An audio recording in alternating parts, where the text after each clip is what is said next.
Hey everyone, welcome back to Senior Living News with Corpus, the story shaping the future of aging. This is your weekly edition for the week of August 10th, 2026. I'm Corpus, your Bay Area Senior Transition Strategist, senior focused real estate expert, and reverse mortgage advisor, helping families figure out how to pay for senior care, especially when home is involved. Each week, I break down the biggest stories shaping the future of aging, from senior care and caregiving to longevity, age tech, AI, brain health, housing, healthcare, innovation, and the trends transforming how we grow older. This isn't just about reporting the headlines, it's about understanding what these stories mean for you, your family, and where the future of aging is headed. This week's theme is simple. Technology is changing how we age, but people will always matter most. Today, we're talking about why senior living communities are embracing technology without losing sight of human connection, how age tech is helping older adults stay independent longer, the latest research on reducing dementia risk, what every family caregiver should know, how senior care organizations are approaching innovation, and why the future of aging may not be about replacing people with technology, but helping people care for one another even better. Let's jump in. First up, human connection still comes first.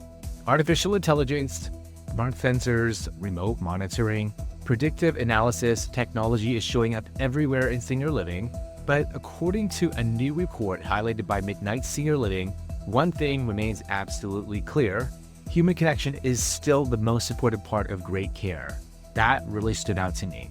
Sometimes when I hear about AI and technology, people immediately worry that we're heading toward a future where machines replace caregivers, but that's not what many senior living leaders are saying. Instead, they're looking for ways technology can eliminate repetitive administrative work, improve communication, help identify problems sooner, and ultimately give caregivers more time to spend with residents, because that's where the real value is. Not replacing relationships, creating more time with them. As someone who works with families every day, I think that's exactly the right mindset. Families don't want less human interaction, they want more. Technology should support caregivers, not replace compassion. I believe that's going to become one of the defining themes of the next decade in senior care. Speaking of technology, another article this week looked at how age tech is helping older adults remain safely in their own homes longer. This story highlights everything from fall detection, remote monitoring, medication reminders, smart home technology, and devices that allow family members to check in from anywhere. We've talked before about aging in place, and while many people assume that simply means staying in your current house, I think it's actually much bigger than that. Successful aging in place requires planning. It requires support. It requires conversations with family, and increasingly, it requires technology. Now, technology by itself isn't a care plan. A smartwatch can't replace a caregiver. A fall sensor can't replace family involvement. But when used appropriately, these tools can provide greater independence, additional peace of mind, and sometimes delay the need for more intensive care. Here's what I find interesting. 10 years ago, most of these tools either didn't exist or they were far too expensive for most families. Today, they're becoming more affordable, more user-friendly, and much more widely available. I think age tech is going to become one of the biggest growth industries over the next decade. Not because technology is replacing people, but because it's helping people age with greater confidence and independence. Okay, this next story received attention from both Time Magazine and CNN this week. Researchers found that avoiding 3 major risk factors during middle age may significantly increase the number of years people live without dementia. These 3 risk factors are smoking, high blood pressure, and diabetes. Now, this doesn't mean avoiding those conditions guarantees someone will never develop dementia, but it reinforces something researchers have been saying for years. Brain health doesn't begin at age 80, it begins decades earlier. Here's what stood out to me. When we hear the word longevity, most people think about living longer. But researchers are increasingly talking about something called health span.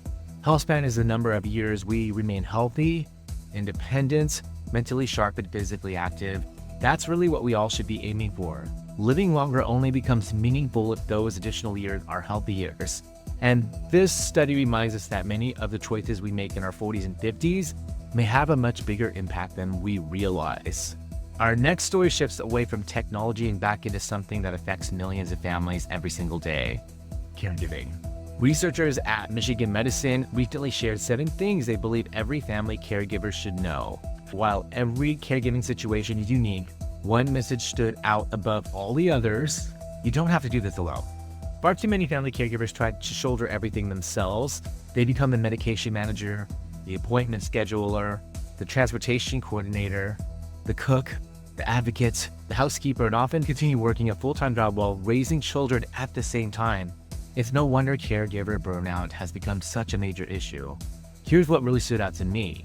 Many caregivers don't identify themselves as caregivers. They simply think, I'm just helping mom, or I'm just helping dad, but you're coordinating appointments, managing medications, prepping meals, or making healthier decisions.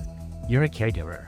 And recognizing that is important because it helps you realize there are resources available: support groups, respite care, home care agencies. There are people who can help. One lesson I've learned over the years is this: the best caregivers aren't the ones who do everything themselves. They're the ones who know when asked for help. Now it's time for this week's Innovation Spotlight. One article this week examined how 3 leading senior care organizations are approaching innovation. And I found something really encouraging. None of them talked about replacing people. Instead, they talked about empowering people. They're investing in technology that helps caregivers communicate more effectively. They're using data to identify residents who may need additional support before problems become emergencies. They're exploring artificial intelligence to reduce administrative work. And they're creating systems that allow staff to spend more meaningful time with residents. I think that's exactly where innovation should be headed. Sometimes people think innovation means buying the newest gadget. I don't. To me, innovation means improving someone's quality of life. If technology helps the caregiver spend 15 more minutes connecting with the resident, that's innovation. If AI helps detect a health issue earlier, that's innovation. If it's better communication, reduces stress for families, that's innovation. Technology should never become the focus. People should. Technology should help us care for people better. Now, here's the tip of the week. Whenever you're evaluating a new piece of technology, ask yourself 3 simple questions. Does it make someone safer? Does it improve quality of life? Does it make caregiving easier without replacing meaningful human interaction? If the answer is yes, it's probably worth exploring. If not, it may just be another gadget. Innovation isn't about having more technology, it's about having better outcomes. One thing that struck me as I was preparing for this week's episode, every single story pointed in the same direction: artificial intelligence, age tech, brain health, caregiver education, senior living innovation. None of these stories suggest a future where technology replaces people. Instead, they point toward a future where technology supports people, where caregivers have better tools, where families have more information, and where healthcare becomes more proactive instead of reactive. I honestly think that's one of the biggest shifts happening today. The conversation used to be about living longer, and now it's becoming about living better. How do we preserve independence? How do we support caregivers? How do we use innovation responsibly? Those are the questions that will shape the next generation of aging, and I believe they're some of the most important conversations happening today. And that's your Senior Living News with Dale Corpus, the story shaping the future of aging for the week of August 10th, 2026.